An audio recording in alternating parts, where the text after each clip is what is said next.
Hay que preguntarle a la Quintera, que es la que para presentar todos.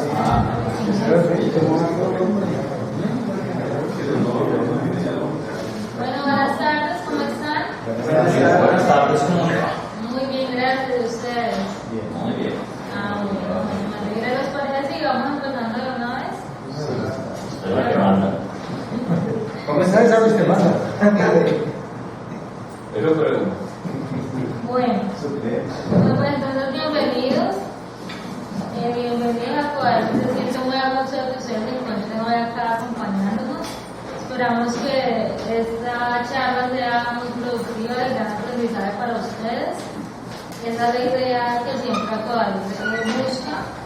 El tema, como ustedes ya lo deben conocer, es sistema de financiación para proyectos ambientales, programa de agua para la prosperidad. El conferencista que nos acompaña el día de hoy es el señor Jorge Enrique Ángel Gómez.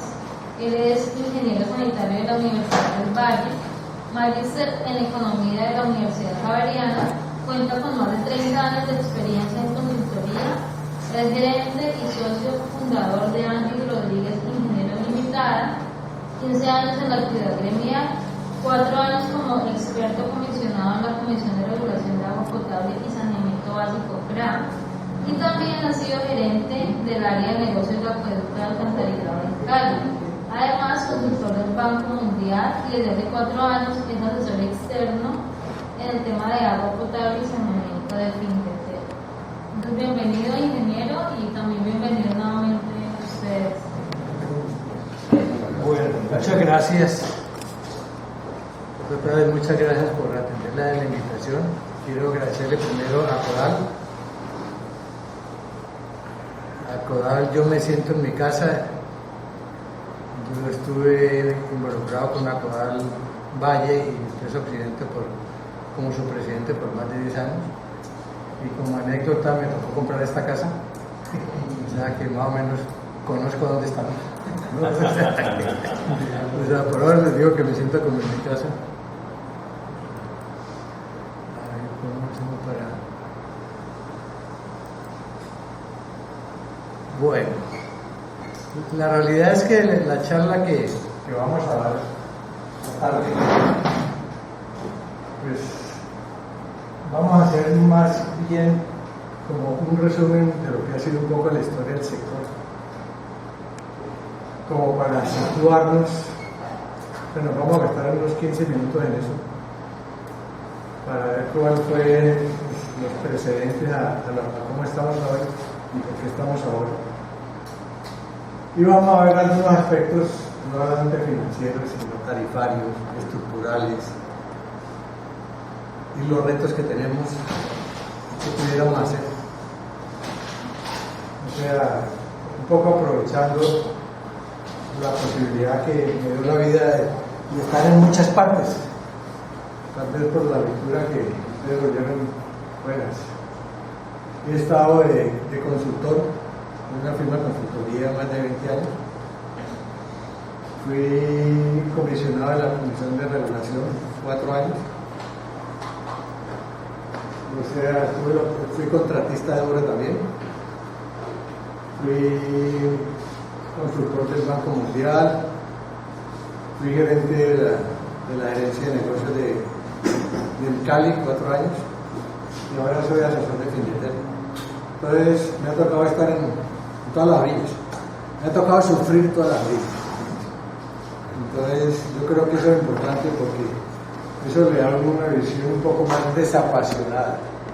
Porque cuando uno solamente está en un sector, muchas veces se olvida, uno sabe qué es lo que pasa en el otro. Entonces me ha tocado sufrir a los unos y a los otros.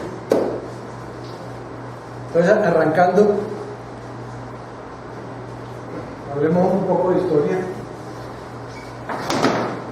En el siglo XIX, los servicios públicos eran prestados básicamente muy rudimentariamente,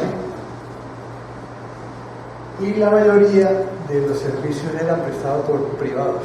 Ahora que se habla de privatización, nosotros tenemos que recordar que la historia es a veces como un péndulo, va de un lado a otro.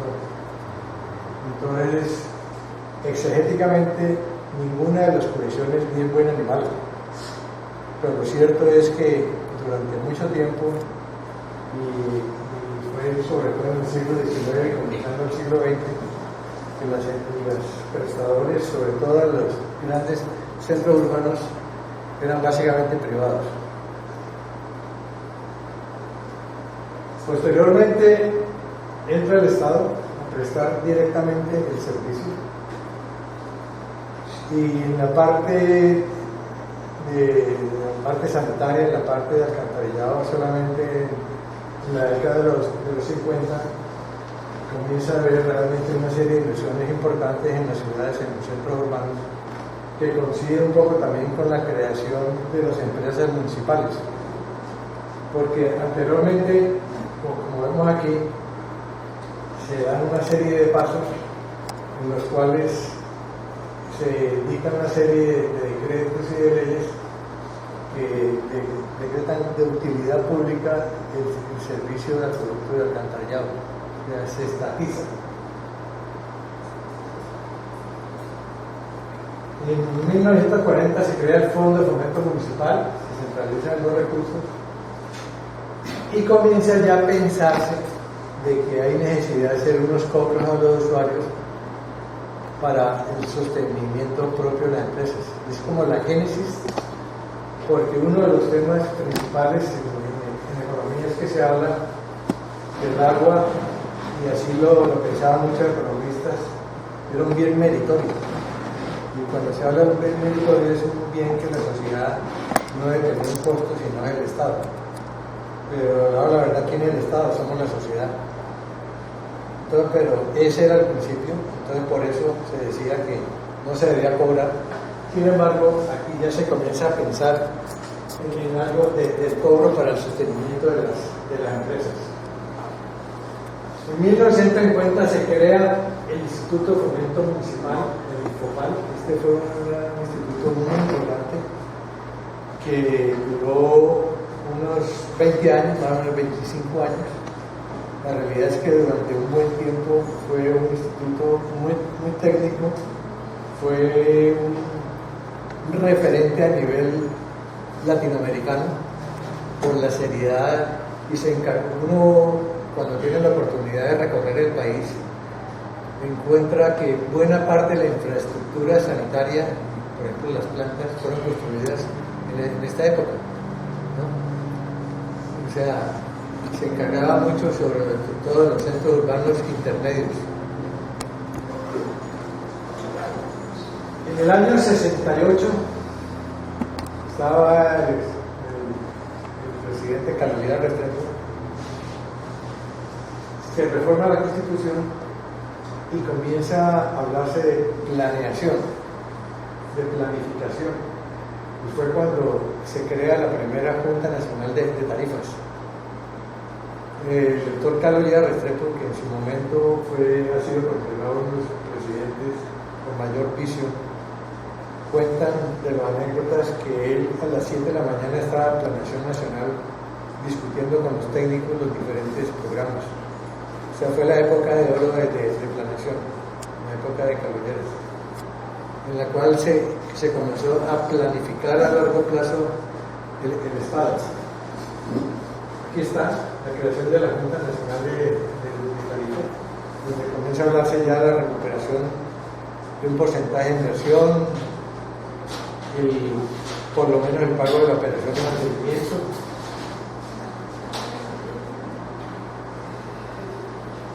Luego, en el año 74, hay un principio de descentralización creando las famosas ACUAS. Aquí tenemos una de las pocas sobrevivientes, que es Acuavalle, pero en su momento en todo el país hubo ACUAS por todas partes, que de alguna manera departamentalizaron lo que es el funcionamiento y la operación de todos los sistemas de producto alcantarillado. Y en general fueron relativamente exitosas buena parte de ellas. Acuantioquia, Acuazán en Santander, realmente fue una buena experiencia. Vamos a hablar, ese es un tema fundamental que vamos a hablar después, porque es uno de los retos que tenemos. Sí. que ese esquema del Instituto Nacional de Salud, y aquí lo vamos a ver, pero lo dejé para después, Listo. porque creo que es demasiado importante. Claro. A mediados de los 70 entró a operar el Fondo de Desarrollo Urbano, que depende del Banco Central Hipotecario, que era la entidad de segundo piso de crédito para el fomento de infraestructura en todo el país, y que de alguna manera tenía relacionamiento con el sector. Nosotros tuvimos una experiencia muy agradable cuando teníamos la firma consultoría a fines de los 80, que tuvimos la oportunidad de desarrollar una gerencia de proyectos en el departamento de Córdoba y fue contratado por el Fondo de Desarrollo Urbano. Estuvimos casi 4 años y fue una experiencia muy interesante porque ellos aprovecharon unos excedentes que tuvieron con la producción de ferroníquel. En ese momento en Rusia tuvieron unos problemas con unos centros de producción de ferroníquel, entonces el precio se disparó y al departamento de Córdoba le entraron unos recursos muy importantes por regalías. Entonces la CBS, la Corporación del Valle del Sinú, que era la que le tocaba administrar regalías, decidió contratar una gerencia para administrar todos los recursos grandes para invertirlos en acueducto alcantarillado. Tuvimos oportunidad de manejarlo y fue una experiencia muy linda. Cuando nosotros arrancamos en el año 89, la realidad es que era casi un tablero blanco, porque prácticamente eran inexistentes los servicios de acueducto alcantarillado en Córdoba, y tuvimos la oportunidad de planificar una serie de acueductos regionales. Sobre todo hicimos mucho énfasis en el desarrollo institucional. Cuando nosotros comenzamos el proyecto, de 21 profesionales, 20 eran del centro del país y uno de la costa. Y cuando terminamos, 20 eran de la costa y uno del centro del país. O sea, eso fue interesante porque hubo una transferencia de conocimiento y de tecnología. En esa época, en los años 70, desafortunadamente, Infopal entró un virus que se llama política. Que es un virus que creo que ha infectado a más de una de las entidades. A mí no me gustaría hablar con él. De hecho, Más bien él nos está acabando nosotros.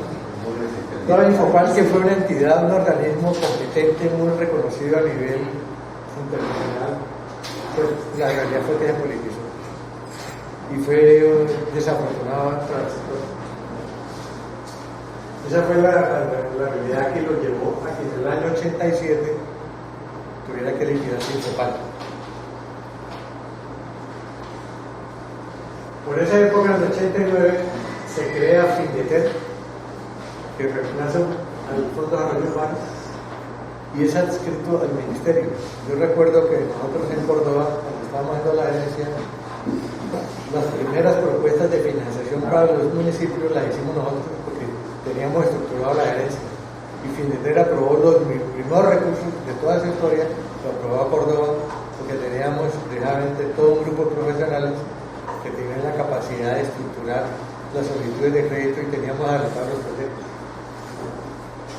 Se pone en marcha el plan de ajuste del sector y comienza de alguna manera a mirar que todo el proceso que se venía dando de manejo de todos los sistemas de acueducto, alcantarillado y saneamiento por parte del Estado comienza a hacer agua, en el entendido que el Estado, por regla general, es un mal administrador. Entonces, desde ese punto de vista, pues la realidad es que había unos sobrecostos, unas ineficiencias muy grandes, y había unos sobrecostos muy altos. Y si ustedes se acuerdan, en los años 80 hubo una gran crisis financiera a nivel mundial, sobre todo latinoamericana. Y tal vez Colombia fue la única nación que no entró en default. O sea, en la mayoría de las naciones latinoamericanas entraron en mora con la banca multilateral. O sea, no pudieron cumplir sus compromisos financieros. Colombia fue de las poquitas, fue como la única. creo que de pronto Chile también, fueron las únicas. Por eso fue que comenzó ya a pensarse de que todos estos esquemas de administración tenían que dar un vuelco y tenía que entrar el tema de la eficiencia. Yo no sé si ustedes, pues de pronto aquí veo que habemos varios contemporáneos. En esa época los paros eran, pues ahora hay paro en Buenaventura por problemas de salud pública, pero en general en esa época los paros eran por el problema de la prestación de los servicios, por la mala prestación. O sea, y había paros en todo el país. Con pocas excepciones, la mayoría de las prestaciones en el país eran bastante deficientes. Bajas coberturas, poca continuidad, baja calidad del servicio, y eran frecuentes en todas partes de los paros. O sea, la Buenaventura repetía a lo largo y ancho de todo el país. Sabes que nosotros a veces nos flaquea la memoria, pero así era. Entonces, eso lo que está demostrando es que el esquema estaba haciendo algo. O sea, el modelo se estaba agotando. Miren, por ejemplo, las tarifas eran básicamente políticas. O sea, lo que se recuperaba por tarifas no pagaba ni siquiera costos de operación. Entonces, la realidad es que alguien tenía que pagar eso, tenía que ir el Estado, porque pues, como dicen los gringos, no free lunch. O sea, los recursos se tienen que salir de alguna parte. Era muy precario en cobertura y calidad, y la realidad es que finalmente el sistema y la prestación del servicio era muy malo. Entonces se generaba lo que en términos regulatorios se llamaba un equilibrio de bajo nivel. Y un equilibrio de bajo nivel es que todo se enrasaba por un mal servicio. Entonces el equilibrio de bajo nivel, usted puede comenzar por donde sea. Una baja cobertura, horario restringido, racionamiento. Eso es debido a los vaivenes políticos, propiedad estatal, falta de apoyo público. Entonces cubre solamente salarios y comienza a darse la vuelta. Entonces llegaron los cambios, que es la Constitución del 91. La Constitución del 91 es un punto de quiebre en el entendido de que se le da participación a terceros. El Estado básicamente tiene la obligación de la planificación y la regulación. Se crean una serie de entidades, como es la Superintendencia de Servicios Públicos, la crea la Constitución, y le delega al presidente de la República la capacidad de regular los servicios públicos. Y el presidente lo que hace es delega esa capacidad de regular en las comisiones de regulación. O sea, las comisiones de regulación son delegaciones del Ejecutivo, del presidente, para regular. La superintendencia es del orden constitucional. Y lo que hacen las comisiones de regulación tienen que ser entidades muy fuertes técnicamente, muy independientes, porque tienen que de alguna manera diseñar y dictar las metodologías tarifarias de manera que pueda garantizarse que las empresas hagan las inversiones adecuadas, tengan una operación, un mantenimiento como debe ser, y tengan la rentabilidad normal que debe tener cualquier comercio. Para eso se necesita que sean unas comisiones muy fortalecidas. Entonces miremos la Constitución. Concentra la función del Estado en tareas de regulación, planificación y control, promueve la vinculación de empresarios privados. O sea, ya el Estado no es el único prestador de servicio. El Estado lo que tiene que garantizar el servicio. O sea, después de la Constitución, la responsabilidad de la prestación de los servicios queda en cabeza de los alcaldes. Y los alcaldes tienen varias maneras de prestar servicio. Puede ser directamente, o abrir una oficina, o contratar a un tercero. pero finalmente la función y la responsabilidad de él es que preste un servicio adecuado. O sea, cada cual define cómo prestarlo.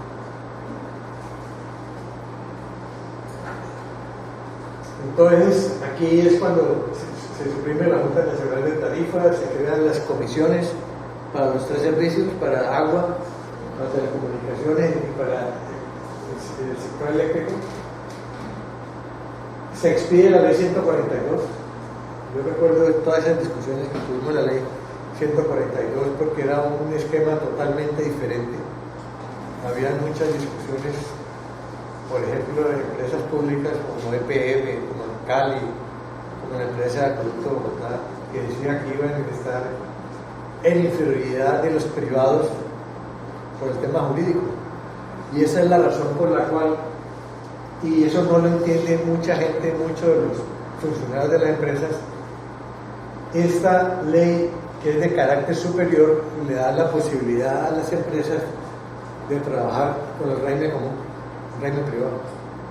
O sea, cualquier empresa, desde el punto de vista jurídico, tiene las mismas condiciones que un privado. Solamente hay unas excepciones, o sea, cuando tiene que delegar la prestación del servicio, tiene que tener los principios de lo que fue la ley 80, pero el resto puede trabajar como privado. Pero el problema que siempre hemos tenido en el sector no es la ley, ha sido quienes la aplican. Entonces, porque mucha gente cree que por ser público no puede aplicar este esquema privado, que es una herramienta fundamental. No quiere decir que no tenga que cumplir los principios de contratación, o sea, de transparencia, de publicidad, de igualdad, todo eso. Pero desde el punto de vista de régimen jurídico, es igual que el comercio privado. Entonces, hay muchas empresas que la aprovechan y hay muchas otras no, que normalmente no la aprovechan, sino que se complican más. Entonces, se vuelve privado y público a la vez. Y es todavía más complicado. Entonces, es un tema más mental, más de paradigma.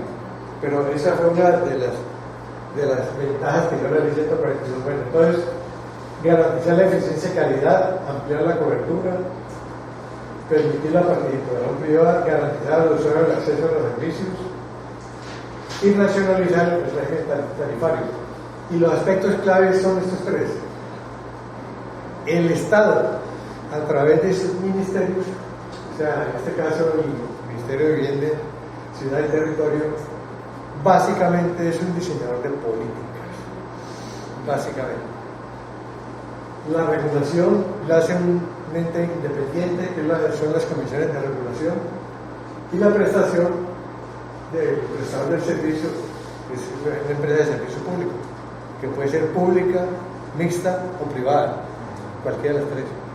Pero estos tres roles son absolutamente claros.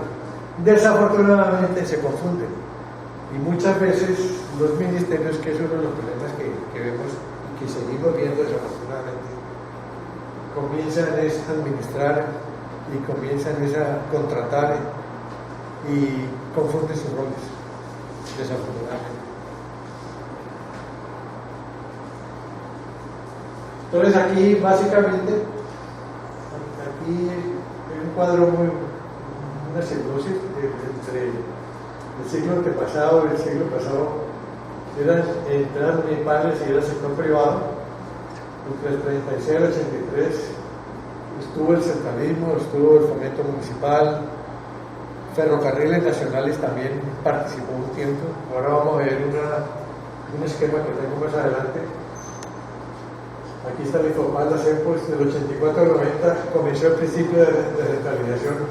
Fue cuando se decidió el nombramiento de alcaldes por votación popular, porque anteriormente era el gobernador que lo nombraba, o el gobernador lo nombraba era el presidente, ¿no?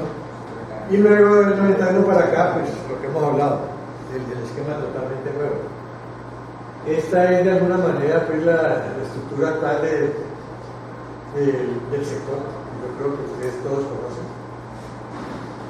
que no creo que vale la pena que nos quedemos aquí. Y esto es lo que yo siempre he llamado el camino culebrero. que esa es la historia. Yo digo que el sector es como un féretro que lo han llevado de sitio en sitio. El único ministerio que no estaba ha sido el de defensa, pero estaba cayendo en los ministerios. Hubo una época en los 80 que estuvo en el Ministerio de Transportes. Y yo me acuerdo que el Ministerio de Transportes, el agua, al Ministerio de Transportes el agua es un problema, que daña las vías. Entonces, es más o menos para mostrarle todas esas variaciones que ha habido. Acodar tuvo un gran logro en el año 2006, cuando estábamos nosotros en la presidencia nacional, que le apuntamos a dos objetivos, que fue la creación del viceministerio de agua, que lo logramos, y lo otro, un Fondo Nacional de Solidaridad, que todavía no lo hemos traído, pero que ahora vamos a hablar de él. Porque había que darle, porque el problema del sector, más que problemas de recursos, era problema de gerencia, era problema de liderazgo. Y antes de que existiera el viceministerio, cuando estaba el Ministerio de Ambiente, nosotros estamos como adscritos como dirección nomás, estamos en un tercer nivel. Ya por lo menos el viceministerio lleva un segundo nivel y ya tiene entidad. Entonces, desde ese punto de vista, porque incluso había algunos que hablaban de hablar del Ministerio de Agua, pero pues no tiene que saber denunciar. Un viceministerio tiene un peso específico.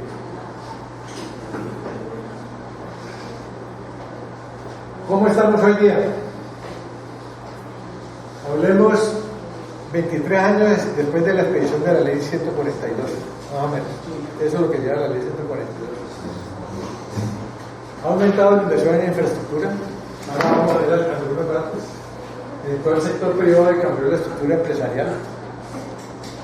Subieron las coberturas, mejoró la calidad, las tarifas reflejan mejor los costos, se racionalizaron los consumos y las empresas definitivamente son más eficientes.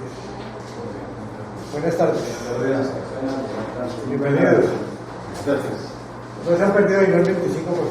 Ah, bueno, menos mal que De la recuperamos cuota rápido. inicial.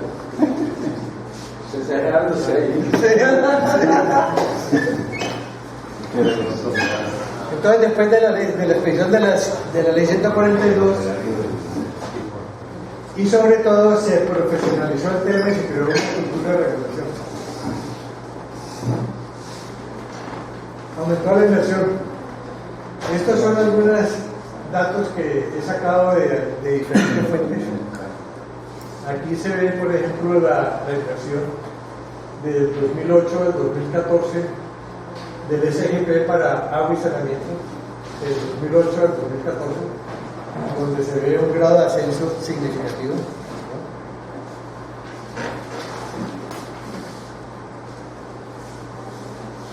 Financiación estatal de agua y saneamiento. Entre el 2010 y el 2014, o sea, en la pasada administración del mismo presidente que tenemos, se invirtieron un poco más de 4 billones de pesos en cerca de 1.000 proyectos, de los cuales unos 7 millones de colombianos fueron beneficiados. La meta era beneficiar a 2.8 millones de personas y se beneficiaron 3.5, cumpliendo la meta del plan de desarrollo. Acuérdense que el plan de desarrollo es el plan que todo presidente cuando entra pone lo que es la planeación a los próximos 4 años y pone con metas. Alcantarillados se han beneficiado 3.8 millones de colombianos que antes no contaban con este servicio. Tratamiento de aguas residuales subido del 27 al 33%.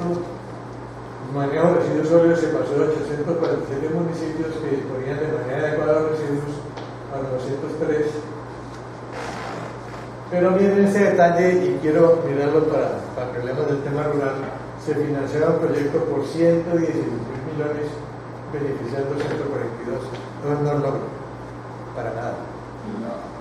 ¿Qué? ¿Cómo te ibas a hacer personas? O sea que es que ese es el gap que quiero que miremos ahora. Financiación vía crédito. Según lo reportado por la Superintendencia de Bienes Públicos, las principales empresas del sector de acueducto alcantarillado que tienen el 90% del mercado, tenían un índice de endeudamiento del 38%, las privadas 61%, o sea, se ve que están más endeudadas las privadas con la oferta. Ustedes están más endeudados. Sí. Entre el 2006 y 2009 la deuda a largo plazo de este conjunto de empresas creció en 25%. Las grandes empresas del país se financian con la banca multilateral y tienen también acceso al mercado internacional de capitales. Es lógico, porque tienen músculo financiero. Las empresas medianas y pequeñas y los municipios que prestan directamente los servicios tienen financiación de Findeter, banca estatal de segundo piso, cuyos recursos son intermediados por la banca privada. Ahora les voy a dar unos datos, vamos a hablar un poco de lo que es Findeter con el sector y en qué hemos estado en el sector.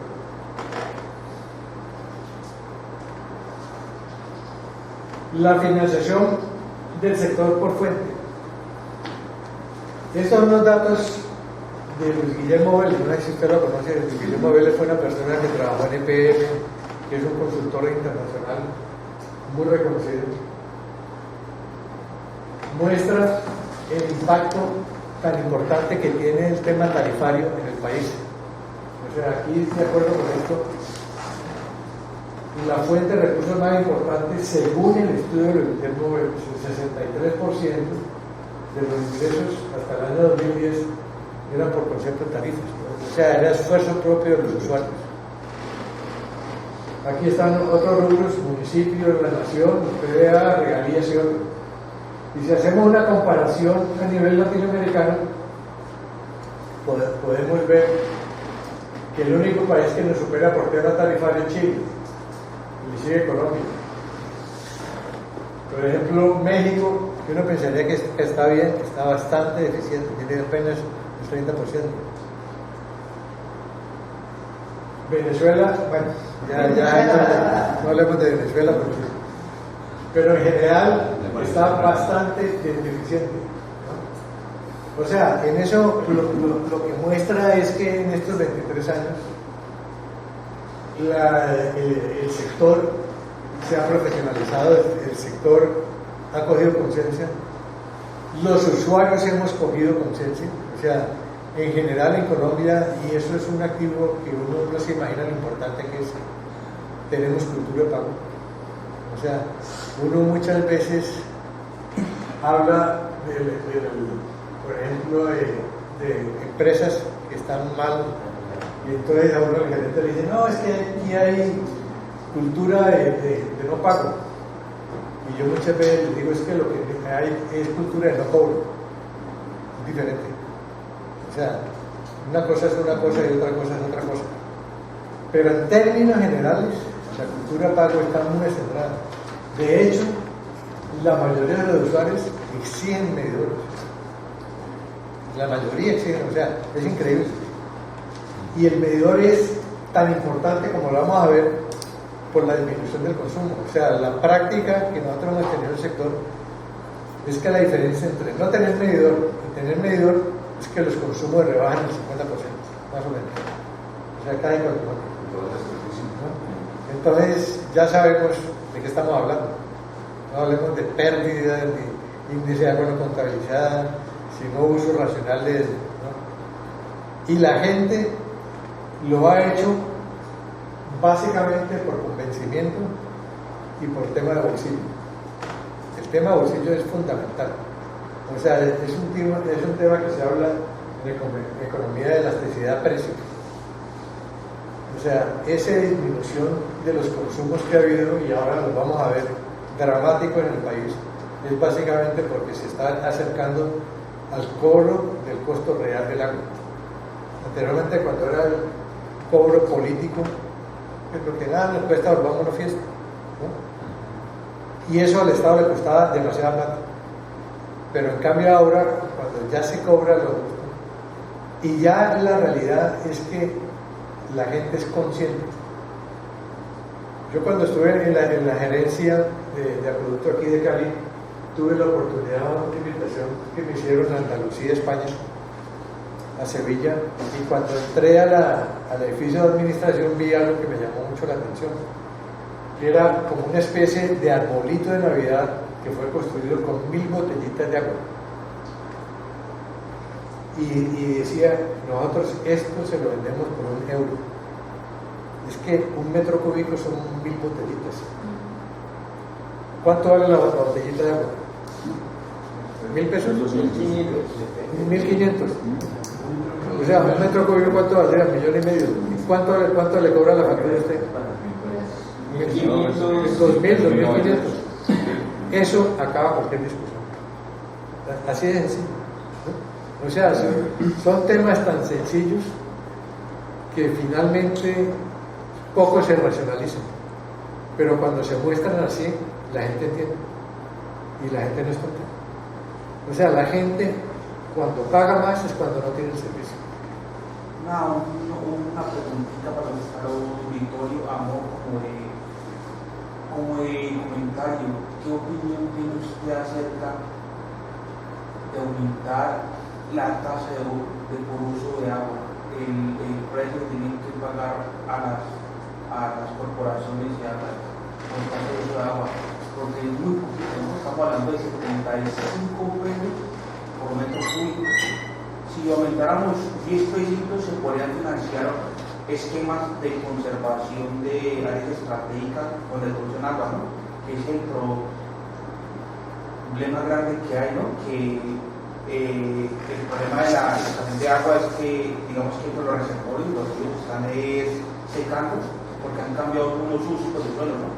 Ganadería se ha metido al área de bosque nativo y ha interrumpido ese ciclo hídrico. ¿Qué opina usted de aumento? Que se aumente ese pequeño impuesto del uso del agua de 5 pesitos, de 75 o 80 pesos, que eso fue una propuesta que tumbaron hace 2 años. Sí. ¿Son 5 pesos o 5 pesitos? ¿Cómo es la cosa? 5 pesos. 5 pesos. Porque son 75 y lo querían quitar a 80. No, la realidad es que la fábrica de agua son las cuencas. Ajá. Es el principio de todo. Y si no tenemos unas cuencas, Y a las cuencas no sí, les sí, llega nada. pero si no se invierten, es que solamente el recurso, si no se administran adecuadamente. Igualmente en Cali paga 100 millones al año por utilizar el agua de Río Cali. Lo que pasa es que, pues, por mi experiencia, es que uno mete ese componente de la estructura tarifaria, es 87 centavos por metro cúbico. Sí. Y toda esa plata, uno se la manda a la corporación autónoma o a la dirección administrativa del ambiente, y ellos nunca invierten esa plata en la cuenca. Entonces, ¿para qué le vas a dar recursos a estas entidades si no van a invertir? Porque a ellos no se ven afectados. Una propuesta de inversión, sí se hace inversión. pero Yo trabajo con la corporación como contratista y se está lanzando un programa de pago por servicios ambientales, pero solamente he podido llegar a 8 predios porque la capacidad económica es muy mínima. O sea, por cuenta la corta un 2, un 3 para cuenta de Cali. Yo creo que esa discusión es tan trascendental que Llegó la final. Sí, porque creo que es tan importante. Sí, yo estoy totalmente de acuerdo. Totalmente válido. Este es de alguna manera otro gráfico de Calle que solo acá da unas cifras diferentes a la diferente, pero no importa. Aquí lo que muestra es en los diferentes años cómo ha sido la participación de la financiación. Aquí solamente habla que el 31%, a diferencia del 63% de lo que Guillermo Vélez.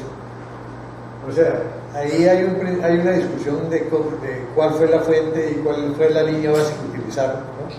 Pero no importa, pero lo importante es de alguna manera ver cómo el sistema general de participaciones, en este caso sería la mayor fuente de financiación, ¿no?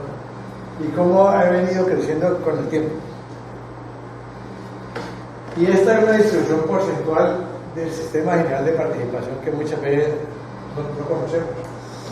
El 96% de lo que nos corresponde, que es el 5.4% por ley, porque anteriormente no había definido un porcentaje.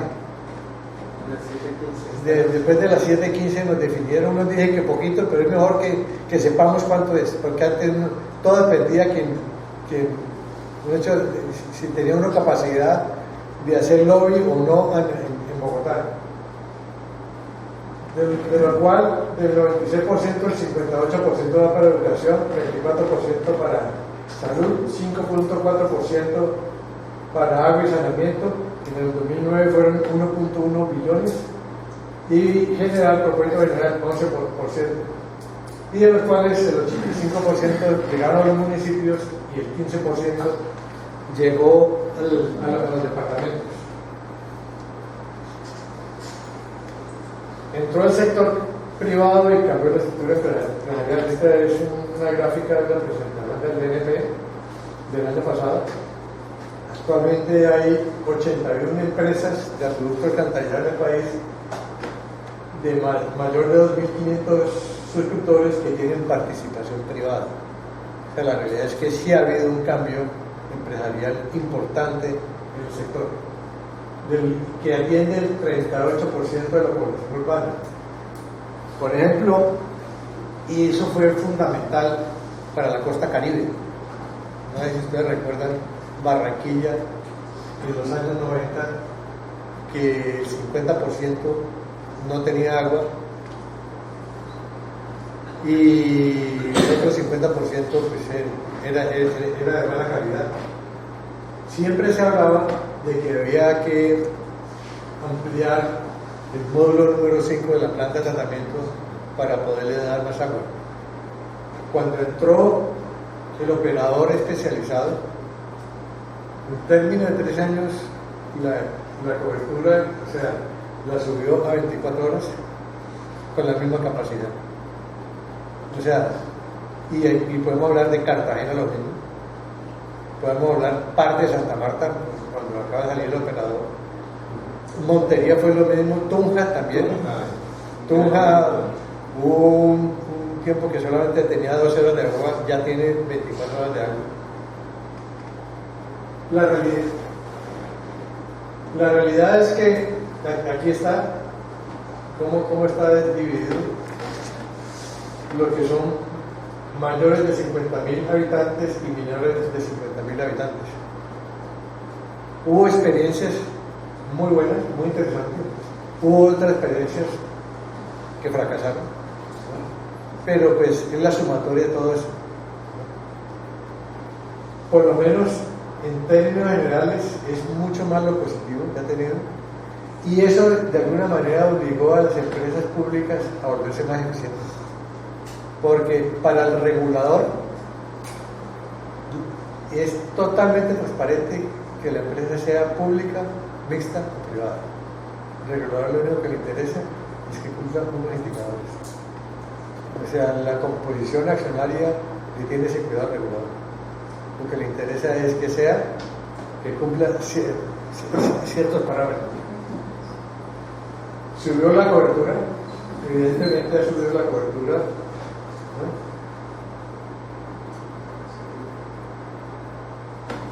Aquí hubo un factor importante que fue el boom petrolero, ya no lo tenemos, ¿no? Pero la realidad fueron muy importantes. Las coberturas urbano-rural, aquí esto lo puse porque para comenzar a ver cuál era la diferencia entre la parte urbana y la parte rural, ¿no? Y hay una diferencia grande. También para el usuario se han hecho múltiples encuestas en las cuales generalmente la respuesta ha tenido una tendencia a ser satisfactoria en cuanto a calidad, continuidad. O sea, en general en las ciudades, uno lo ve en la mayoría de las ciudades importantes del país, los temas de agua potable entran a un segundo lugar, porque de alguna manera están resueltos, ¿no? Este es un gráfico que es importante porque muestra el momento en que entró la regulación, la diferencia que había entre la tarifa media promedio del estrato 4 con respecto al costo real del servicio era de un 46%. O sea, la tarifa promedia que había cuando entró la regulación en el país es que las empresas cobraban el 50% de lo que deben de cobrar, más o menos. Esa fue la realidad.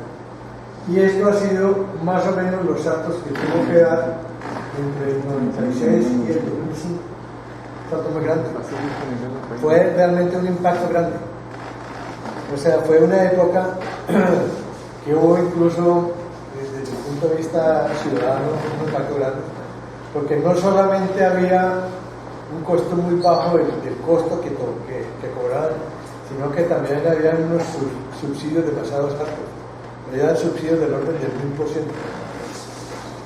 Entonces, disminuir los subsidios y subir el costo medio de la tarifa, una persona que pagaba 3.000 pesos mensuales, que le cobraban 5.000 pesos, era casi el 100%. ¿No? Así, o sea, porcentualmente hablando era eso.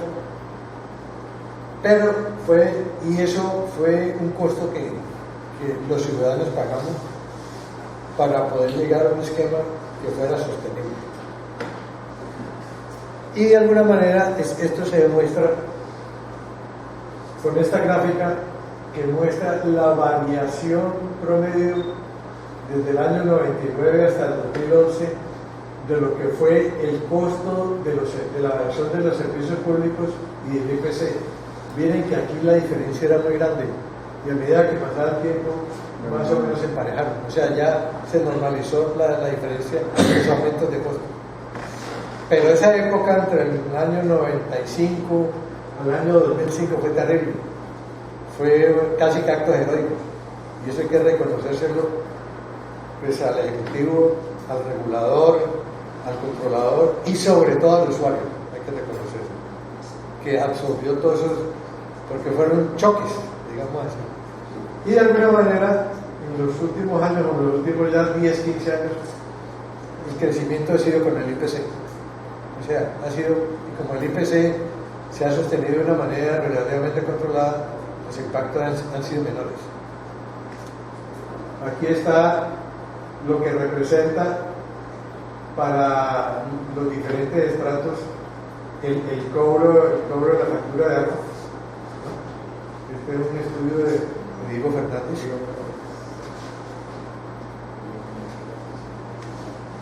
Se racionalizaron los consumos. Esto fue dramático. El promedio de consumo en el año 89 era del orden de los 35 metros cúbicos por usuario. Hoy en día estamos hablando de 15 metros cúbicos, o sea, casi que se rebajó más del 100%.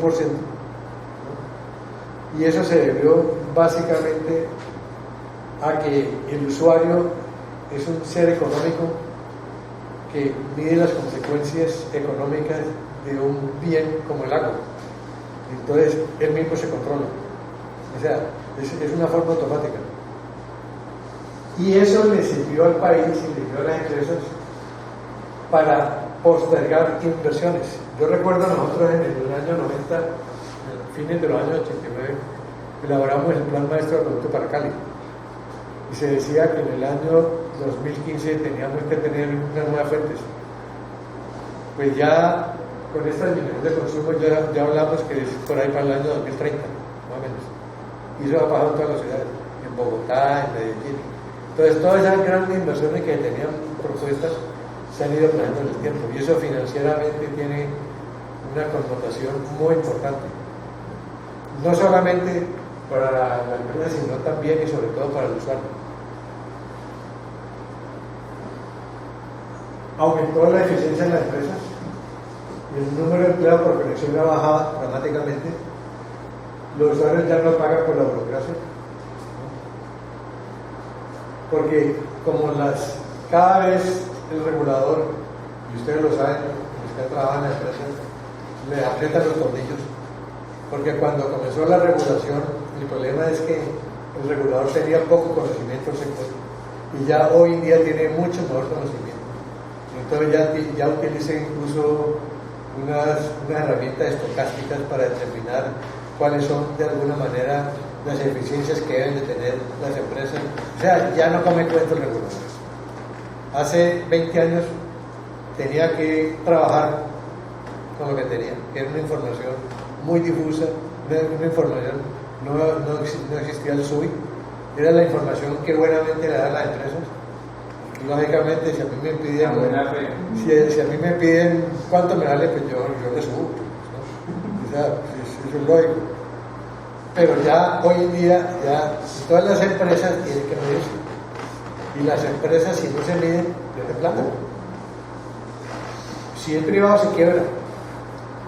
Y si es público, pues yo no sé qué pasa. Se quiebra también, pero no sé qué pasa.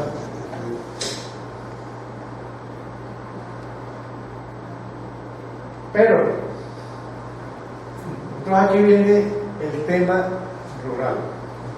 Y esto es algo que tomé yo de un trabajo que hizo William Carrasco, y lo voy a leer literalmente. Y el sector rural que en la actualidad más de 12 millones de colombianos habitan en el campo. Sin embargo, una tercera parte de esta población no tiene acceso a agua potable ni soluciones adecuadas de saneamiento básico. El balance de los objetivos del desarrollo del milenio dejan mal parado el sector de agua y saneamiento rural en Colombia. Según las cifras del Joint Monitoring Program, el país no cumplió con las metas marcadas para el 2015, o sea, ya incumplimos. Y de continuar con esta tendencia en materia de inversión y apoyo institucional para el área rural, tampoco se espera que se cumplan las nuevas metas marcadas para el año 2030, los objetivos del desarrollo sostenible. Entonces, el gap que hay cada vez entre las ciudades y el campo cada vez es mayor. El tema rural es cada vez mayor. Porque así como hemos visto que ha sido bastante exitosa en la parte del descubrimiento, de la calidad, la continuidad, el tema tarifario, los núcleos urbanos, el sector rural se continúa. Porque es que definitivamente el tema de la Constitución y sobre todo los decretos reglamentarios, la ley 142, fueron diseñados para centros urbanos y que tuvieran capacidad de pago. Pero para el sector rural, nada que ver. Y el sector rural, y lo vamos a ver, es un sector básicamente asistencial, que en su momento tuvo una política acertada y que vale la pena que recordemos cuál fue esa política. Sí, que puse todo, ¿no? El sector rural, alimentos, la parte del sector rural, el que puse todo, agua. No, y sobre todo ahora con el conflicto es algo trascendental y que lo vamos a ver, ¿no? Entonces miremos las coberturas. O sea, las coberturas del sector rural, el agua está en el 3%, el saneamiento está por debajo. Estos son hay un estudio que dice que el 25% de los costos en el país se ven los problemas hídricos. Hay una cifra que atendió no sé quién, que necesitamos 10.000 millones de dólares, ¿cierto? Pero de todas maneras se necesitan muchos recursos. Y algo preocupante, las coberturas nacionales, así sea que nosotros no, con respecto a América Latina, o sea, nos están ganando increíbles. ¿Sí? O sea, en el año 90 estábamos 7 puntos por encima y ahora estamos por debajo casi 5 puntos, ¿no? O sea, es preocupante. Entonces son las cosas que, entonces, ¿qué hacer? Primero, fortalecer al regulador. Los temas regulatorios y los de vigilancia son para expertos, no para aficionados, menos para gente de política. Desafortunadamente, hay que decirlo, ha habido momentos que las comisiones a veces piensan más en política que en regulación, y eso es fatal para el sector. Los efectos de los cambios de regulación sobre la inversión en los mercados toman tiempo, que requieren paciencia y estabilidad. Cuando nosotros estábamos en la comisión, teníamos un dicho cuando expedíamos una resolución y la resolución no hacía bulla, digamos que nos habíamos equivocado. Porque cuando uno como regulador expide una resolución le tiene que pegar a alguien, o al usuario o a la empresa. Entonces alguien tiene que chillar. Y cuando no había un chillido, digamos, algo pasó. Quedó mal, porque eso le sirvió a los dos, no lo puedes hacer, ¿no? Muchas veces los dolores vienen antes que los beneficios. Por ello no sirve la visión de corto plazo. Importante, atraer capital privado.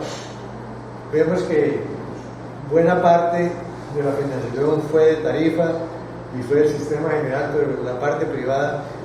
Es que aquí hay una discusión, y yo siempre he dicho, el tema de la privatización. Yo tengo un principio que digo que en el sector de agua potable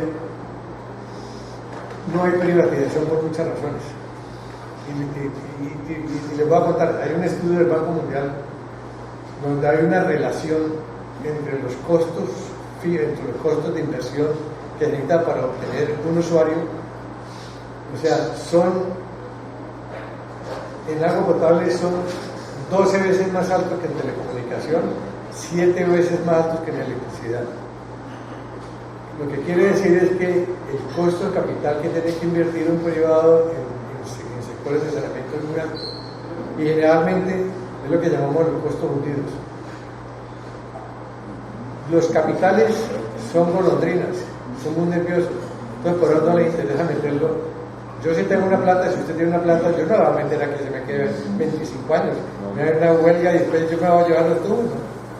Entonces la realidad es que la privatización como tal no ha existido, y cuando se ha tratado de hacer así un error, porque desde el punto de vista económico no tiene mucho sentido, porque primero que todo al inversionista no le interesa, segundo que todo al usuario le suena mal, y tercero el político le parece peor. Entonces desde el punto de vista, sí. Entonces lo que sí existe es que haya gestión por privados, pero la gestión por privado no quiere decir privatizar. Cuando uno no vende los activos, cuando uno no enajena activos, no está haciendo nada sino haciendo una administración adecuada. O sea, si yo utilizo en el mercado lo que me dé mejor eficiencia, llámese público, mixto, privado, lo debo utilizar. Por eso uno, como cuando es público, no debe abstenerse a pensar que si quiere contratar a un privado, contrátelo, si le da resultados. Pero lo que es la compra, la enajenación de bienes, en el sector de agua prácticamente imposible. Y aquí vamos a ver algunos ejemplos. Estos son los tipos de participación privada. Primero, contratos de gerencia, que pueden ser de 3 años, 4 años, contratos de servicio que pueden ser de 5 a 10 años, de arriendo, de leasing, que hay muchos en el país, construir, operar, que es el BOT, Building Operation Transfer, que eso se ha dado, y todo, por ejemplo, en Bogotá es un BOT, en el cual el tercero pone todas las inversiones y va cobrando a medida que va prestando el servicio. Luego vienen las concesiones, que generalmente se utiliza más tiempo porque para recuperar las inversiones se necesita, a medida que se aumenta el riesgo capital, se aumenta el tiempo de concesión, como las concesiones de carreteras. Luego entrega de propiedad, ese digamos que es. Y este es un cuadro del Banco Mundial, el que muestra cómo ha sido en el mundo la entrada de los privados. Como ven, el tema de venta, el tema de contrato de gestión, es relativamente poco. Estos son unos cuadros que muestran cómo ha sido el impacto cuando han entrado los privados, donde se mejora básicamente por ejemplo, en telefonía celular, ustedes ven que apenas entra el privado, se disparan las conexiones. Cuando entra para telefonía fija, lo mismo, para agua también se dispara, ¿no? Y esto también es en eficiencia, o sea, en empleados por 1000 empleados, ¿no? Por 1000 usuarios. Y esto es un dato que tenía el Banco Mundial para a principios de, como en el año 2003, cómo se financiaba. Y esto era un dato también del Banco Mundial, donde mostraba que el porcentaje de población atendida en el año 2012 era el 14% por privado. Y esto se ve aquí claramente lo que yo les decía, que en telecomunicaciones la mitad está en privado, en energía el 28% y en agua solamente el 5%. O sea, porque finalmente son mucho más agresivos y mucho más interesados los inversionistas en los otros campos, ¿no? Este es un tema de las famosas APP. Si ustedes me preguntan, creo que no funcionaba ninguna APP en el país de Paraguay. Porque en este caso las APP fueron creadas básicamente para temas viales, ¿no? Que han funcionado muy bien en términos generales. Pero este es un principio que vale la pena seguir existiendo. O sea, esto, por ejemplo, en países como Perú ha sido un éxito. En Perú ha habido inversiones muy grandes. En Chile también. Entonces, esto es algo que el DNP está muy interesado. Lo que pasa es que hay una serie de restricciones que no son fáciles. Aquí, por ejemplo, muestra la experiencia internacional de APPs contra obra pública tradicional. Por ejemplo, en Canadá no se presentaron sobrecostos en proyectos de APP sobre 19 proyectos. Yo creo que en Colombia sería, Dios mío, es como... En Australia el 90% de los proyectos fueron entregados a tiempo. O sea, eso quiere decir que de alguna manera es un instrumento muy interesante, pero desafortunadamente para nuestro sector no se ha podido aplicar. Aquí tuvimos, les voy a mostrar este ejemplo, Cali Sain presentó hace unos 3 años una propuesta de APP para construir un proyecto que nosotros en la gerencia de acueducto diseñamos, que fue el famoso embalse Pichindé, más llamado Pichindé, ¿no? que es el de regulación del río Cali, que, haciendo un paréntesis, mucha gente lo ha criticado. Lo que pasa es que lo critican pero no conocen por qué. O sea, aquí la gente abre el opinador muy fácilmente, ¿no? Ese es el tema. Y Cali tiene una desgracia que uno pensaría que sería una fortaleza. Es de las ciudades en el mundo que tiene más fuentes de agua. Usted tiene 7 ríos, tiene aguas subterráneas, tiene el río Cauca, tiene Salvanina, tiene Calima, tiene Pacífico. Y toda esa agua nace en el Parque Natural para Venezuela. Tiene todo lo que sea. Entonces, como tiene tantas aguas, entonces tiene tantos amigos, cada cual se queda con lo suyo. Entonces, cada que uno sale con una propuesta tiene 33 enemigos. Y muchos de los que escriben, incluso en columnas editoriales, se los digo con sentimiento de cabeza, no tienen idea de lo que escriben. Entonces desinforman a la comunidad. Este proyecto fue producto de un estudio muy serio. El primer estudio que se hizo, lo hicimos en Boar, el Plan Maestro de Acueducto en los años 80, cuando hicimos el Plan Maestro de Acueducto, que estudiamos 64 alternativas de abastecimiento para Cali. Y de las 64 encontramos que de las más representativas era traer, por ejemplo, agua de timba, otra era traer agua del río Grande, otra era la regulación del río Cali. Y luego la CBC en el año 96 contrató un estudio con Ingetec para estudiar 35 de esas alternativas, de las 64 que nosotros habíamos estudiado. Y ellos identificaron, a nivel de catálogo, ellos identificaron 3 alternativas muy interesantes, que fue una de las alternativas de timba,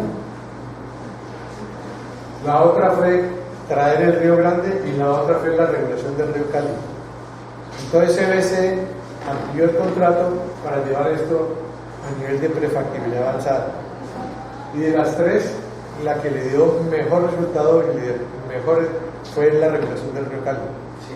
Cuando nosotros llegamos en el año 2007 a la gerencia, ¿qué hicimos? Pues seguimos o sea, en ingeniería uno tiene que ir unos pasos, y seguimos los pasos y contratamos la factibilidad de este estudio.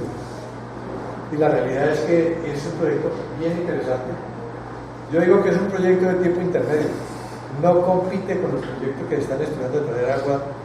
Este es el proyecto más barato que puede tener la ciudad, porque es por gravedad, produce energía, tiene la mejor calidad, tiene una reserva de 2 millones de metros cúbicos para casos de emergencia.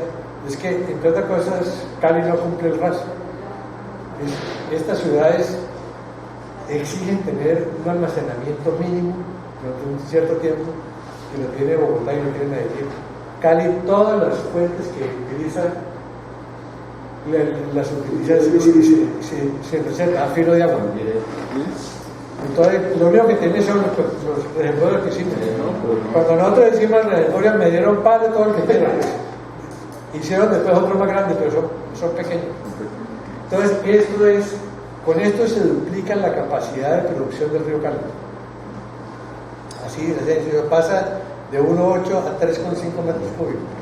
Esto equivale como a subir la planta Río Cauca arriba y que todo fuera poblado. Imagínense. Es más, la hidrología del río, que otra cosa es, si algo tenemos serie histórica larga de la hidrología del río Cali, nos da que el 43% del tiempo nosotros pudiéramos utilizar más de 3 metros cúbicos sin necesidad de marzo. O sea, ya pudiéramos utilizar los tres puntos. O sea, por grada. ¿Y por qué no se tomó la de construirlo? No me pregunte a mí. No, es que yo, O sea, eso yo no sé, yo no quiero ser muy crítico, pero aquí nos enredamos. Aquí unos nos dicen que esto es un proyecto muy pequeño, pero así lo han dicho, que necesitamos saber mucho más. Sí, sale más costoso, ¿no? No, y además, ¿para qué? La pregunta es ¿para qué? Pero además, el mundo va a seguir, va a continuar. Ya, yo les cuento, cuando hice la visita a Andalucía, Sevilla tiene 8 embalses. La cuenca de Andalucía tiene 87 embalses. Los Estados Unidos tienen 80.000 embalses. ¿Nosotros tenemos cuántos embalses? Está el de Tuluá, Calima. Y para de contar. Es más, cuando la CBC, usted que trabaja, usted que está relacionado con CBC, la génesis de la CBC fue cuando los prohombres de aquí del Valle del Cauca en los años 50 fueron a los Estados Unidos y hablaron con David Wigginton, que era el promotor del Tennessee Valley Authority, TVA. Y él se vino para acá y se constituyó la CBC pensando en crear un TVA para el valle, que era regular todas las fuentes. Aquí los proyectos eran hacer, no sé, como 30 y pico de embalses. Y hemos hecho 2 o 3. ¿No? Lo que pasa es que criticar es muy fácil. Entonces, cuando salió este proyecto, no he hecho, no tenía ningún crítico. Es más, si no hubiéramos criticado, ya lo tendríamos construido, ya lo tendríamos operando. Y en este momento estaríamos operando con más de 3 metros cúbicos, todo por gravedad, o 3 veces más barato el agua que él, además produciendo 5.5 megavatios, que nos representa el 60% del consumo eléctrico del negocio de agua. Imagínate cuánto estamos hablando. En Cali, que tiene una gerencia de electricidad, no genera 1 kilovatio. No le para cuidar. Bueno, entonces, esto fue una propuesta una de las cosas que le dijeron al alcalde era que esa empresa se iba a romper y iba a inundar a Cali. Bueno, eso fue, claro. Además, los constructores hicieron todos los estudios en el caso de rompimiento de presa. Todo eso está estudiado. Hoy en día que rompe una presa, bueno, sí, se caen los aviones, ¿no? Pero la realidad es que ya con la tecnología que hay que hay fallas. En la cordillera, todas las cordilleras del mundo tienen fallas. Lo que pasa es que hay que administrarlas, hay que saberlas minimizar. El proyecto está ahí. Y es un proyecto que no vale mucha plata, que vale unos 150 millones de dólares, 120 millones de dólares. Pero bueno, algún día alguien lo hará. Además, con una connotación. Este puede ser la primera fase, porque la segunda fase podría ser traer el Río Grande. El Río Grande es el mayor afluente del río Chicayá, a través de un túnel. Si usted completa esa segunda fase, usted tendría agua para Cali hasta el año 2080. O sea, por lo menos 50 años, porque puede traer del Río Grande entre 4 y 5 metros cúbicos adicionales. O sea, tendríamos aquí cerca de 7 metros cúbicos. Pero yo tengo una anotación. Lo que pasa es que la ingeniería pues es una parte muy esencial de la vida, pero no lo es. Hay otras disciplinas, hay otros miramientos.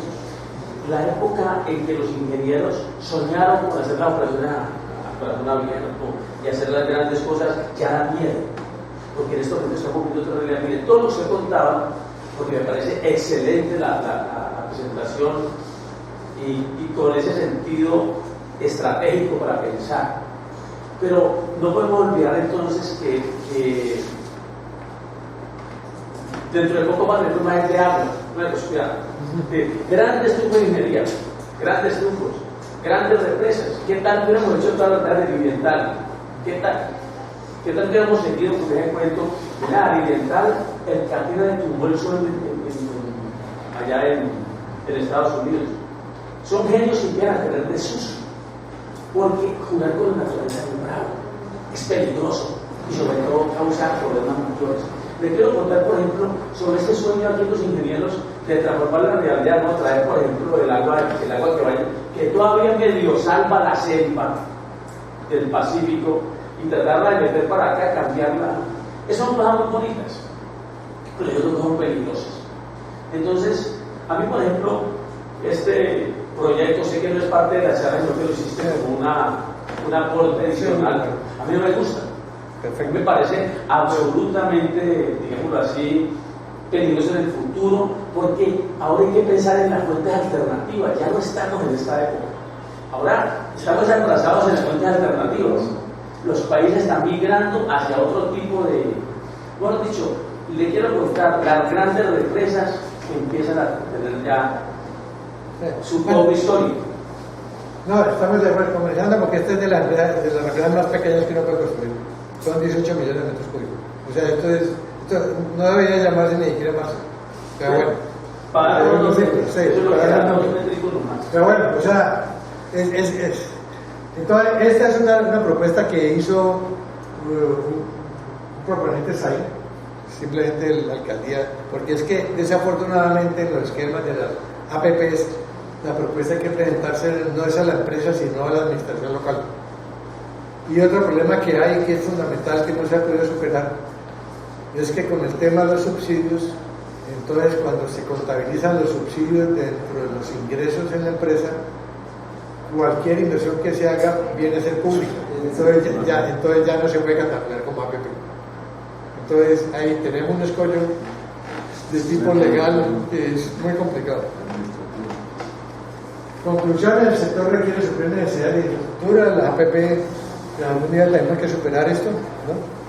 Porque pues la realidad es que sí hay mucha gente interesada en esto, y de hecho se han presentado muchas propuestas en diferentes.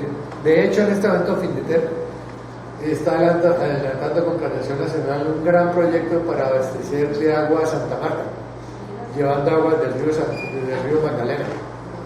Un proyecto que vale más de 1 billón de pesos y se está estructurando como una posible APP. ¿1 billón? Más de 1 billón. Vale como 1.500.000. Son 80 kilómetros. Bueno, lecciones aprendidas. El tema rural es básicamente asistencial. Leamos esto, ¿no? Esto hay que leerlo. Entre 1968 y 1987, la División de Saneamiento Básico Rural del Instituto Nacional de Salud desarrolló el programa de agua potable y saneamiento básico rural dirigido a comunidades de menos de 2.500 habitantes para asistirlas en la construcción, operación y mantenimiento de sistemas de abastecimiento de agua y saneamiento bajo costo. Durante este periodo, la financiación de la obra se cubría en un 15% por parte de las juntas, un 45% a cargo de los municipios de departamentos y el 40% restante mediante crédito del gobierno nacional a 15 años y 6% de interés anual. Para la operación del sistema, cada comunidad encargaba a uno de sus miembros, remunerado a medio tiempo. Cada cual tenía un responsable y se le pagaba algo para llevar la contabilidad, controlar la calidad del agua y realizar reparaciones menores, previo adiestramiento del instituto. Entidad que continuaba brindando apoyo durante la operación y se encargaba de reparaciones mayores que ejecutaban directamente. Hasta 1987, la División de Saneamiento Básico Rural facilitó la construcción o ampliación de 2.500 acueductos, proporcionando o mejorando la calidad del servicio de agua potable a un total aproximado de 2 millones de personas. Esto fue un programa sumamente exitoso, reconocido mundialmente. Pero afortunadamente lo desmontaron, entraban otras políticas, entraban los planes departamentales de agua, las inversiones se concentraban en los centros urbanos. Y entonces, hoy tenemos que mirar, o sea, nuestro reto es otro. O sea, desafortunadamente. Pero es bueno recordar esto, ¿no? Y recordemos que hoy en día en el país hay entre 10 a 20 mil sistemas de acueducto pequeños rurales en todo el país que funcionan, que nadie sabe cómo funcionan.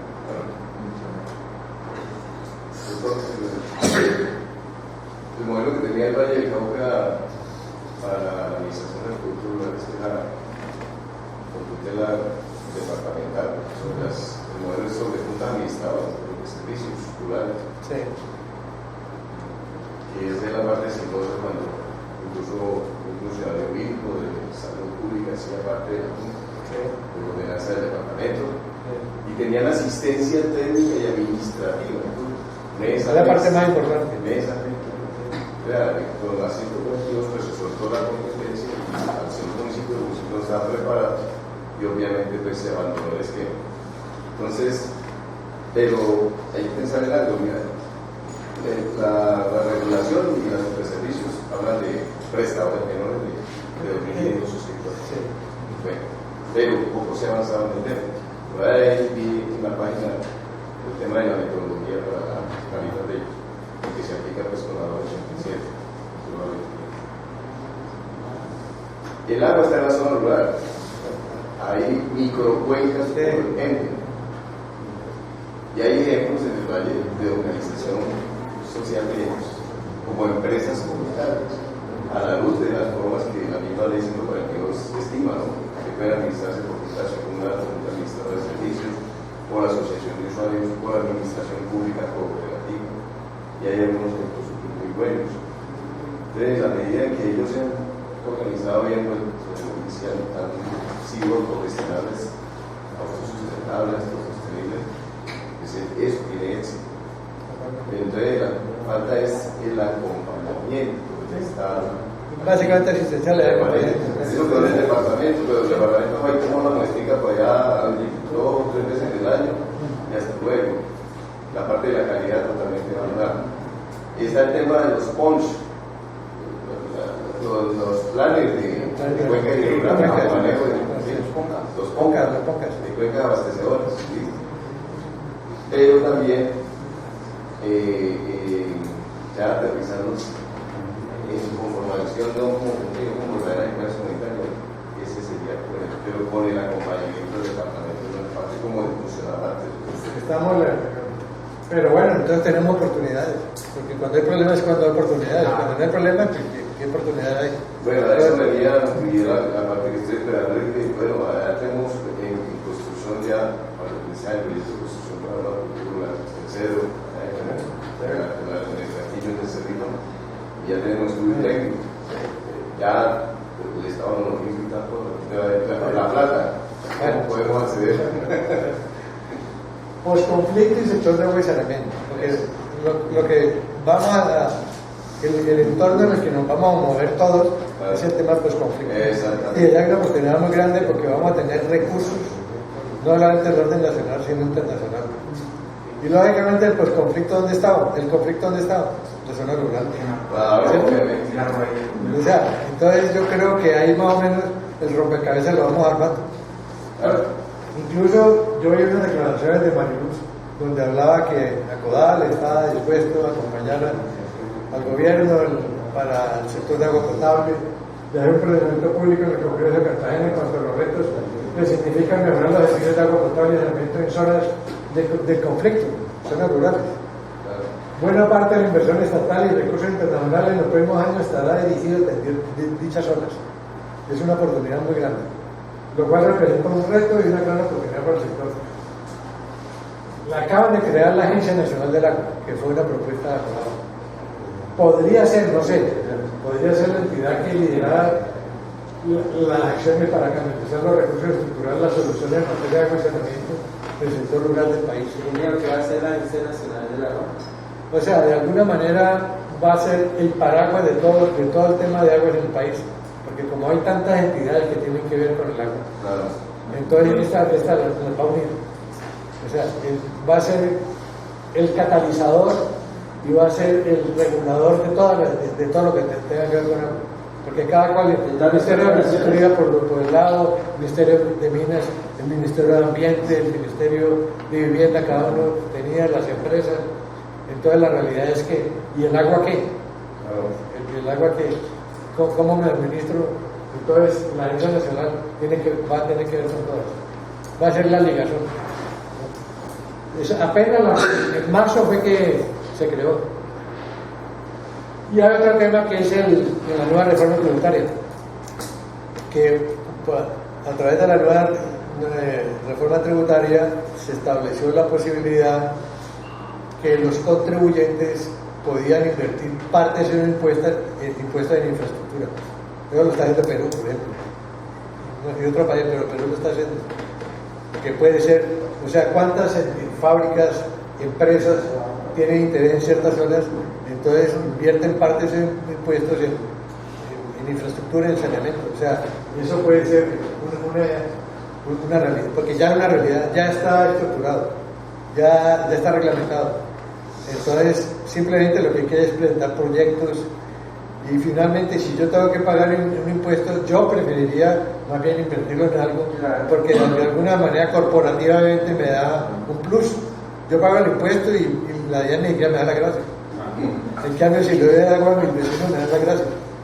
¿Sí? Entonces, ahí hay una gran oportunidad. Pero sin ningún retorno.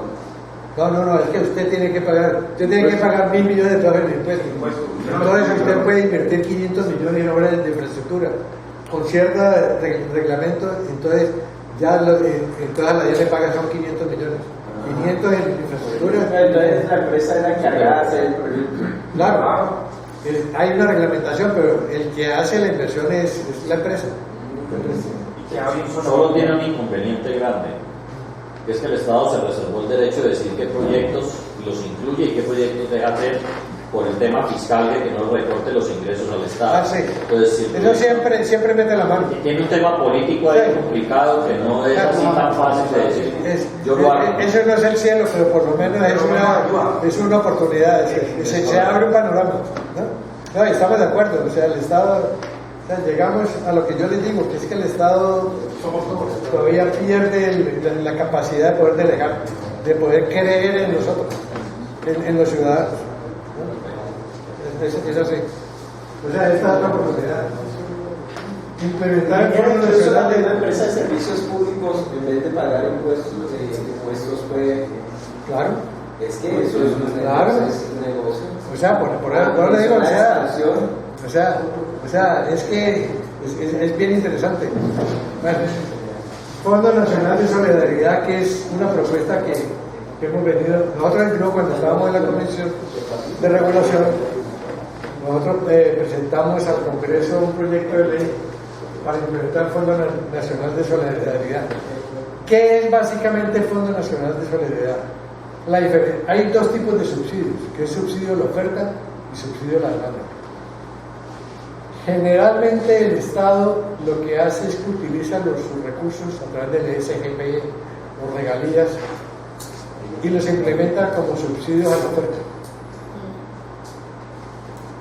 Nosotros decimos, vean, uno de los problemas que nosotros tenemos aquí es que el tema del subsidio de la demanda en este país es muy limitado, porque de los 1.100 municipios habrá 100 donde hay un equilibrio entre los estratos, el resto no tiene contribuyentes.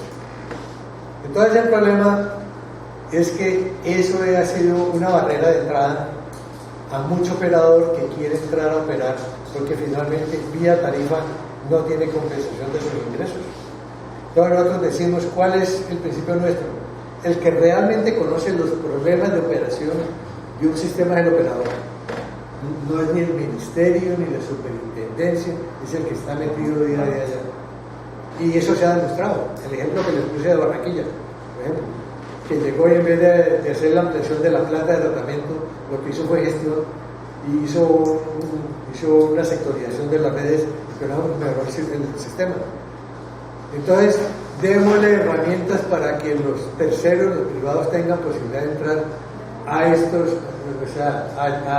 a estas poblaciones donde no hay esa posibilidad de tener una contribución, porque los estratos, si máximo es estrato 2, si acá es estrato 3. Entonces, dar recursos al subsidio de la demanda, de manera que los operadores, y le llegue directamente a los operadores, tengan la posibilidad de tener ingresos reales para poder hacer las inversiones. Porque como está desequilibrado en 900 o 1000 municipios, donde no hay estratos contribuyentes, pero realmente no hay recursos por tarifa para hacer inversiones, porque no hay contribución. Entonces, que un tercero, que sea el Estado, le dé la plata, y lógicamente con unas reglas de juego y con un esquema de incentivos y con un esquema de penalidades, y con eso se dispararía la posibilidad de prestar el servicio, sobre todo a los municipios pequeños del país. Esto es un tema que todavía se sigue discutiendo. No fue aprobado en el Congreso de la República porque este proyecto no le gusta a los políticos, porque pierden la capacidad de dirigir los recursos, así de sencillo. Porque el que los va a manejar es el operador, es el recurso. Y al político no le interesa. Así de sencillo. Entonces, por ahora tiene tanto rechazo. Entonces, este es un esquema, aquí está el esquema, y esto se estimula la creación y fortalecimiento de operadores especializados y pobladores pequeños, ya que tendrían garantizado el ingreso mínimo esperado, tarifa más subsidio, que es que no lo tienen en las poblaciones pequeñas. Los recursos tendrán garantizado un manejo eficiente, ya que las inversiones serán las que realmente requieren el servicio, pero está probado que el único que conoce la necesidad real del servicio es el propio operador, es el que le duele. Se prestaría el servicio a las poblaciones que actualmente presentan el mayor déficit, como son las pequeñas, 950 de 1094. O sea, esta es otra propuesta. Y les voy a hablar un poquito de Findeter. Findeter, entre el año 2010 y entre los últimos 6 años, ha invertido más de $5.000 millones en infraestructura en el país. Plata, ¿no? Son 15 billones de pesos. 15 billones de pesos. O sea, en diferentes rubros.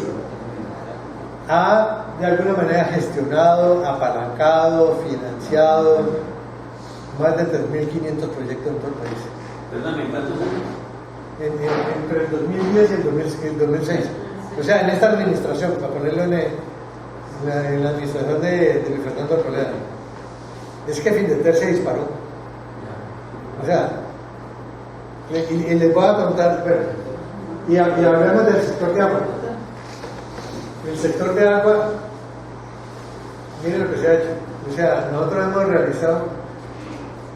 Nosotros comenzamos, la realidad es que siempre Findeter ha trabajado con el sector de agua, pero manejaba, era una cosa muy parcial y muy desde el punto de vista de crédito. A partir de esta administración, porque es que el actual presidente, él mismo se llama el hombre de agua, él fue presidente de la AAA en Barranquilla, en Cincelejo, o sea, él trabajó con el Ministerio de Desarrollo, trabajó con el Banco Mundial. O sea, es una persona que todavía hace 5 años, 6 años, cuando yo salí de Cali me llamó para que lo acompañara y para organizar los temas de agua, para visualizar dónde podía entrar Findeter realmente con más fortaleza. Y al año de estar acompañándolo, un día me llamó, octubre del 2012. Me dijo: Jorge, te fregaste porque el ministro Bargalleras, me llamó y me dijo que se va a conseguir una plata muy grande, 360.000 millones, de un fondo de regalías que estaban liquidando, y el Congreso logré que me los pasara para financiar proyectos que tenemos al Ministerio sin recursos. La condición, claro está, es que Eso tiene que estar adjudicado este año, en octubre de 2012. No teníamos ni términos de referencia. El 28 de diciembre estamos dedicando los 18 primeros proyectos. Hoy se ha invertido, aquí de ver, se han invertido más de 2 billones de pesos, se han administrado en 180 proyectos, cerca de 200 proyectos. O sea, Findeter se ha convertido como en la gerencia del Ministerio para la Ejecución de cada uno de los proyectos del país, donde los administran. Cuando nosotros arrancamos éramos 4 gatos. Hoy hay como 76 profesionales. O sea, se volvió una cosa grandísima. Pero lo importante en eso es que de alguna manera para el sector fue un cambio dramático, porque fue una cultura en el entendido que la contratación cambió dramáticamente. La contratación durante mucho tiempo, que fue a través de las alcaldías, fue un desastre y no le tocamos apellido, ¿no? O sea, ustedes saben que muchas veces llamaban y diseñeme, yo no me cobré el diseño, pero le doy la obra y cosas por el estilo. Eso fue un desastre. En cambio ahora la realidad es que en todas las convocatorias todo el mundo está tranquilo, porque pues se ahorran todo lo que realmente da como plus, ¿no? Para llamarlo con otro nombre. Porque entre otras cosas hay unas fórmulas que tienen que ver, por ejemplo, con el valor del dólar. Entonces hay una serie de fórmulas y solamente se adjudica de acuerdo con el último dígito del dólar. Entonces nadie sabe quién se la va a ganar. Entonces es un palo. Entonces eso ha sido muy interesante, porque la gente va y propone lo que debe proponer. Todo es lo que hemos hecho en todo este tiempo. Esto es un reporte que se da semanalmente. Este es el reporte de mayo del 26, o sea, ya salió el orden.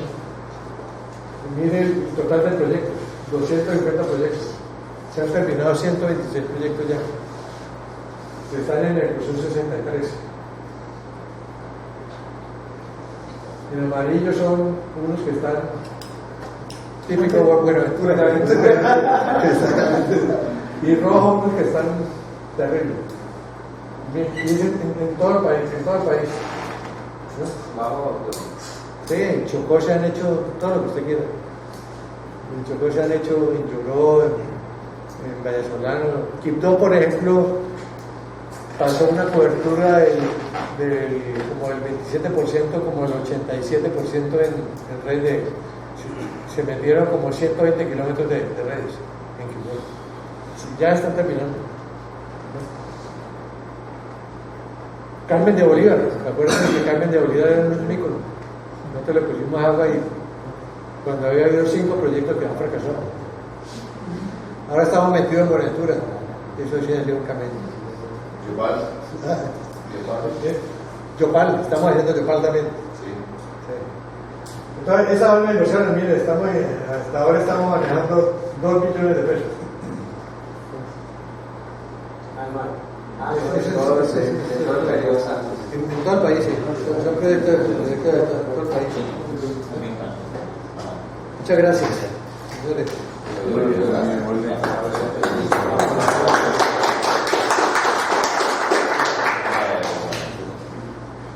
Bueno,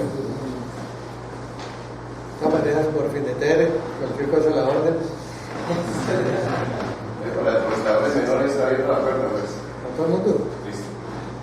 Es que la gente piensa que la gente piensa que Findeter solamente le presta a los públicos. El 60% de esos 5.000 millones de pesos se le ha prestado al sector privado. ¿Pero son proyectos blandos? Hay de todo. Por ejemplo, está de tasa compensada, que es para proyectos de acueducto y saneamiento básico, que es de TF-3, que en términos reales es bastante, es un medio regalo. Entonces se economiza usted como el 40% de los intereses.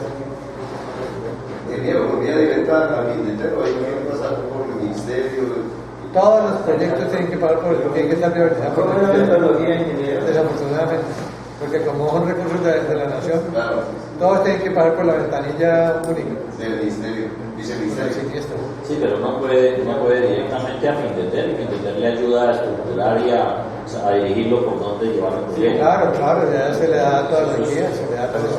Pero ¿cómo le ayuda? ¿Cuál es el primer paso? No, ir aquí, coger el teléfono y llamar. No, pero el portal le permite a uno acceder y aprender sobre Sí, la sí. forma como estructurarlo. O sea, aquí hay oficina en Cali, la oficina está en Orquinis. Pueden ir allá y allá le dan toda la instrucción, le dicen cuáles son las posibilidades y le hacen todo el acompañamiento. ¿No? Y hay crédito para todo, para vivienda, para vidas, para hospitales, para todo. Para industria, ¿no? Y todos los sectores. Para todos los sectores. Entonces, dependiendo del sector, pues está el rango de los intereses que le cobran. Y es segundo piso, ¿no? Porque es a través de un banco. Sí. A ver, yo pues quiero contarle a todos que nosotros venimos de la Carrera de Aguas, Viviana y yo nos invitaron, magnífica la exposición, es bueno saber que tenemos mucho futuro en ese campo. La verdad es que hace poquito estoy mirando las cifras de Sudamérica y las cifras de Centroamérica, y la verdad es que Colombia pues, no está tan mal como ciertas partes donde uno realmente entiende que ha habido desidia o porque es el sector del trópico que abundante en agua. Pero yo siempre les quiero decir a todos esto. Nosotros hemos detectado que hay una nueva amenaza que no es vieja, que es nueva, y es que los acueductos están amenazados de asesinando. Todas las cuencas están absolutamente llevadas en el Valle del Cauca. Hablo del Valle del Cauca. Del pasado niño se recuerdan, por lo menos 22 municipios se quedaron sin agua. Cali también. Aquí hay algo más serios de agua. Entonces, lo que entendemos nosotros es que ahora hay que ponerle mucho cuidado, y a Codal, que lo hemos visto trabajando el tema ambiental. Aquí hay que empezar a hacer exigencia de acuerdo con el Estado, porque hasta ahora no hemos encontrado la fórmula. Cada día que pasa, se da cualquier cosa y hay una persona con una hacha dándole al monte. Entonces, lo más seguro es que en esta década que viene se va a agudizar el problema. Y sobre todo, ya empiezan a preocuparnos los acueductos veredales, que se suponía pues tenían, no, allá donde se habla. Miren, no hay nada más peligroso que un señor con un hacha, y eso ha logrado dañar el sistema que teníamos. De modo que simplemente el ejemplo es que los ingenieros deben incorporar la mirada ambiental, deben tenerla presente, y hay que rigorizar el RAS. Por ejemplo, estoy intentando rigorizar la propuesta. Pero si no se toman decisiones grandes en Colombia, aquí va a haber problemas gravísimos. De modo que ese es el... Yo le voy a contar una anécdota. Yo ahora estoy muy dedicado al tema de Buenaventura, desde hace 3 años. Además, Buenaventura lo conocí desde hace mucho tiempo, y me tocó trabajar en muchas cosas. Cuando tuve las primeras reuniones, yo me acuerdo que tuvimos una reunión con la comunidad.